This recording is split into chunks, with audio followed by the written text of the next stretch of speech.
ओम श्री साई सचेतर अध्याय 47 पूजनम। वीरभद्रप्पा और चेन्न बसप्पा सर्प व मेंढक की वार्ता गत अध्याय में बाबा द्वारा बताई गई 2 बकरों के पूजन्म की वार्ता थी। इस अध्याय में कुछ और भी पूजन्म की समितियों का वर्णन किया जाता है। प्रस्तुत कथा वीरभद्रप्पा और चेन्न बसप्पा के संबंध में है। प्रस्तावना। हे त्रिगुणातीत ज्ञान अवतार श्री साई, तुम्हारी मूर्ति कितनी भव्य और सुंदर है। हे अंतर्यामिन, तुम्हारे श्रीमुख का आभा धन्य है। उसका क्षण मात्र भी अवलोकन करने से पूजन्म के समस्त दुखों का नाश होकर सुख का द्वार खुल जाता है। परंतु हे मेरे प्यारे श्री साईं, यदि तुम अपने स्वभाववश ही कुछ कृपा कटाक्ष करो तभी इसकी कुछ आशा हो सकती है। तुम्हारी दृष्टि मात्र से ही हमारे कर्म बंधन छिन्न भिन्न हो जाते हैं और हमें आनंद की प्राप्ति हो जाती है। गंगा में स्नान करने से समस्त पाप नष्ट हो जाते हैं, परंतु गंगा माई भी संतों के आगमन की सदैव उत्सुकतापूर्वक राह देखा करती है कि वे कब पधारे और मुझे अपनी चरण रज से पावन करे। श्री साईं तो संत चूड़ामणि है, अब उनके द्वार ही हृदय पवित्र बनाने वाली यह कथा सुनो। सर्प और मेंढक। श्री साईं बाबा ने कहा, एक दिन प्रातः काल 8 बजे मैं जलपान के पश्चात मैं घूमने निकला। चलते चलते मैं एक छोटी सी नदी के किनारे पहुंचा। मैं अधिक थक चुका था, इस कारण वहां बैठकर कुछ विश्राम करने लगा। कुछ देर के पश्चात ही मैंने हाथ पैर धोए और स्नान किया। तब कहीं मेरी थकावट दूर हुई और मुझे कुछ प्रसन्नता का अनुभव होने लगा। उस स्थान से एक पगडंडी और बैलगाड़ी के जाने का मार्ग था, जिसके दोनों ओर सघन वृक्ष थे। मल्ल पवन मन मन बह रहा था। मैं चिलम भर ही रहा था कि इतने में ही मेरे कानों में एक मेंढक के बुरी तरह टकराने की ध्वनि पड़ी। मैं चिलम सुलगा ही रहा था कि इतने में एक यात्री वहां आया और मेरे समीप भी बैठकर उसने मुझे प्रणाम किया और घर पर पधार का भोजन तथा विश्राम करने का आग्रह करने लगा। उसने चिलम सुलगा कर मेरी ओर पीने के लिए बढ़ाई। मेंढक के टकराने की ध्वनि सुनकर वह उसका रहस्य जानने के लिए उत्सुक हो उठा। मैंने उसे बतलाया कि एक मेंढक कष्ट में है और अपने पूर्व जन्म के कर्मों का फल भोग रहा है। पूर्व जन्म के कर्मों का फल इस जन्म में भोगना पड़ता है, अतः अब उसका चिल्लाना व्यर्थ है। एक कष्ट लेकर उसने चिल्लम मेरी ओर बढ़ाई।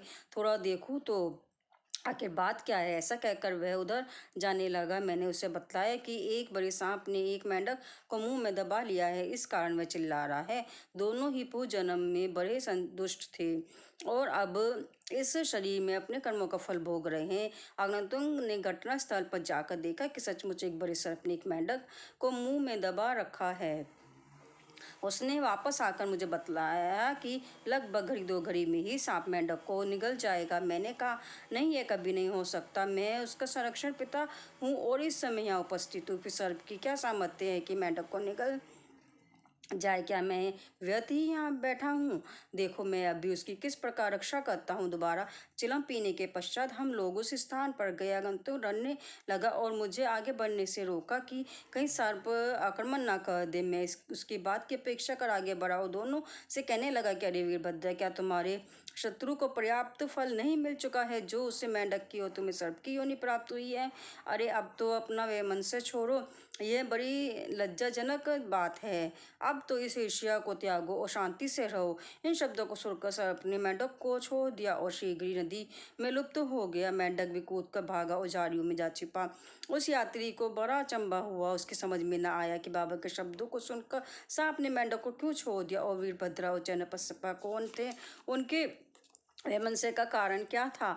इस प्रकार के विचार उसके मन में उठने लगे। मैं उसके साथ ही उसकी वृक्ष के नीचे लौट आया और धूम्रपान करने के पश्चात उसे इसका रहस्य सुनाने लगा। मेरे निवास स्थान से लगभग 4-5 मील दूरी पर एक पवित्र स्थान था, जहाँ महादेव का मंदिर था। मंदिर अत्यंत जीर्ण शीर्ण स्थिति में था। जो वहाँ के निवासियों ने उसका जीर्णोद्धार करने के हेतु कुछ चंदा इकट्ठा किया। पर्याप्त धन एकत्रित हो गया और वहाँ नित्य पूजन की व्यवस्था कर मंदिर के निर्माण की योजना तैयार हो गई। एक धनंजय व्यक्ति को कोषाध्यक्ष नियुक्त कर उसका समस्त कार्य की देखभाल का भार सौंप दिया गया। उसका कार्य व्यय आदि का यथोचित विवरण रख कर ईमानदारी से सब कार्य करना था। सेठ तो एक कुछ कोटि का कंजूस था। उसने समस्त मरम्मत में अत्यंत अल्प राशि व्यय की और इस कारण मंदिर का जीर्णोद्धार भी उसी अनुपात में हुआ। उसने ऐसा राशि व्यय कर दी तथा कुछ अंश स्वयं हड़प लिया और उसने अपनी गांठ से एक पाई भी व्यय न की। उसकी वाणी अधिक रसीली थी, इसीलिए उसने लोगों को किसी प्रकार से समझा बुझा लिया और कार्य पूर्वत ही अधूरा रह गया।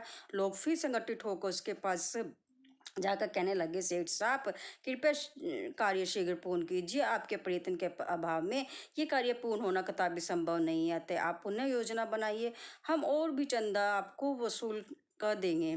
लोगों ने पुनः चंदा एकत्रित कर सेठ को दे दिया। उसने रुपए तो ले लिए परंतु पूर्ववत ही शांत बैठा रहा।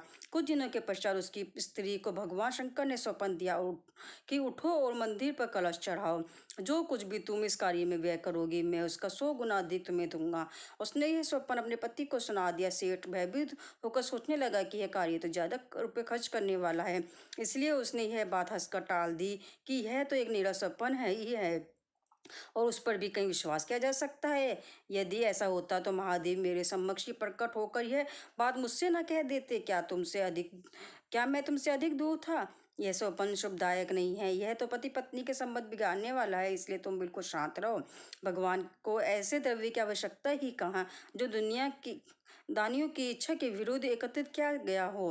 वे तो सदैव प्रेम के भूखे हैं तथा प्रेम और भक्ति पूर्वक दिए गए एक तुच्छ तांबे का सिक्का भी सहज स्वीकार कर लेते हैं। महादेव ने पुनः सेठानी को स्वप्न में कह दिया कि तुम अपने पति की व्यर्थ की बातों और उनके पास संचित धन की ओर ध्यान न दो और ना ही उनसे मंदिर बनवाने के लिए आग्रह ही करो। मैं तो तुम्हारे प्रेम और भक्ति का ही भूखा हूँ। जो कुछ भी तुम्हारी व्यय करने की इच्छा हो सो अपने पास से करो। उसने अपने पति से विचार विनिमय करके अपने पिता से प्राप्त आभूषणों का विक्रय करने का निश्चय किया।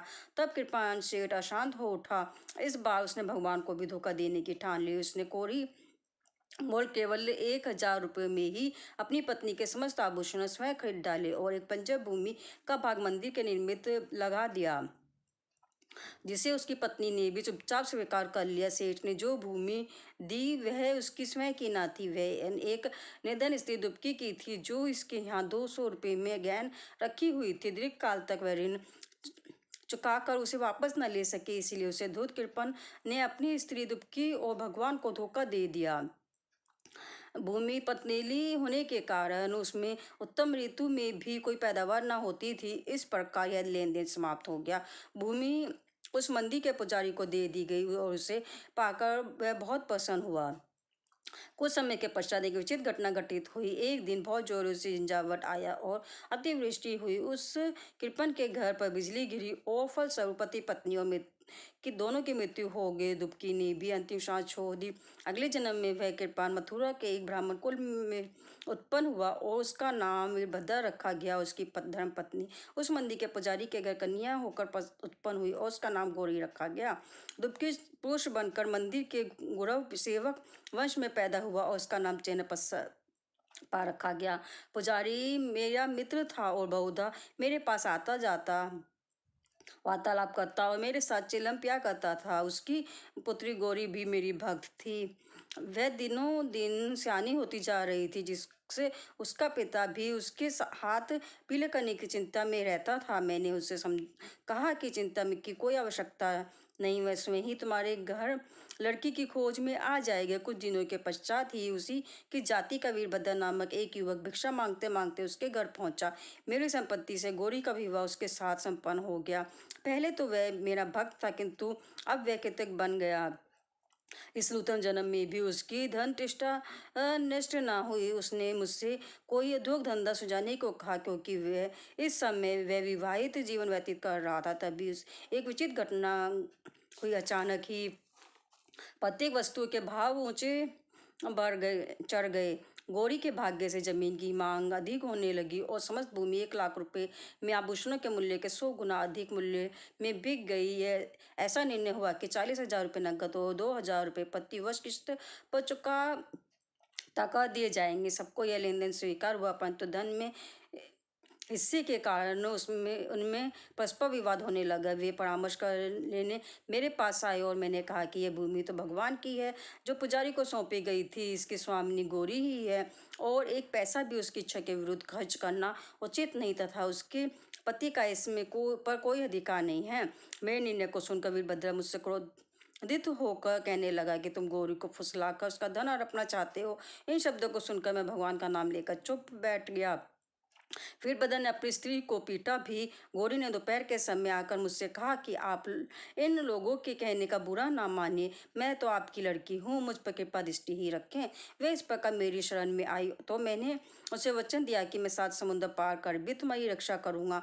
तब उस रात्रि को गौरी को एक दृष्टांत हुआ। महादेव ने आकर कहा कि ये सब संपत्ति तुम्हारी ही है और इससे मैं इसे किसी को कुछ ना देना। चंद्रप्रभा के सलाह से कुछ राशि मंदिर के कार्य के लिए खर्च करो और यदि यदि और किसी भी कार्य में तुम्हें खर्च करने की इच्छा हो तो मस्जिद में जाकर बाबा स्वयं मैं से के परामर्श से करो। गौरी ने अपना दृष्टांत मुझे सुनाया और मैंने इस विषय में उचित सलाह भी दी। मैंने उससे कहा कि मूलधन तो तुम स्वयं ले लो और ब्याज की आधी रकम चंद्रप्रभा को दे दो और वीरभद्र का इसमें कोई भी संबंध नहीं है।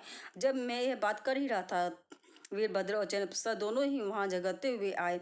मैंने दोनों को शांत कराने का प्रयत्न किया तथा गौरी को हुआ महादेव का स्वप्न भी सुनाए। वीरभद्र क्रोध से उन्नत हो गया और चंद्रप्रभा को टुकड़े टुकड़े कर मार डालने की धमकी देने लगा। चंद्रप्रभा बड़ा डरपोक था, वह मेरे पैर पकड़कर रक्षा की प्रार्थना करने लगा। तब मैंने शत्रु के पास से उसका छुटकारा करा दिया। कुछ समय के पश्चात ही दोनों की मृत्यु हो गई। वीरभद्र सांप बना और चंद्रप्रभा मेंढक। चंद्रप्रभा की पुकार सुनकर और अपने पूज वचन की स्मृति करके यहाँ आया और इस तरह से उसकी रक्षा कर मैंने अपने वचन पूर्ण किए। संकट के समय भगवान दौड़कर अपने भक्त के पास जाते हैं। उसने मुझे यहाँ भेजकर चंद्रप्रभा की रक्षा कराई। यह सब ईश्वरी लीला ही है। शिक्षा इस कथा की ये शिक्षा है कि जो जैसा बोता है वैसा ही काटता है, जब तक कि भोग पूर्ण नहीं होते। पिछला ऋण और अन्य लोगों के साथ लेन देन का व्यवहार जब तक पूर्ण नहीं होता तब तक छुटकारा पाना भी संभव नहीं है। धन तृष्णा मनुष्य का पतन कर देती है और अंत में इससे ही वह विनाश को प्राप्त होता है। श्री सद्गुरु साईनाथ परमस्तु। शुभम भवन्तु। ओम श्री साईनाथ।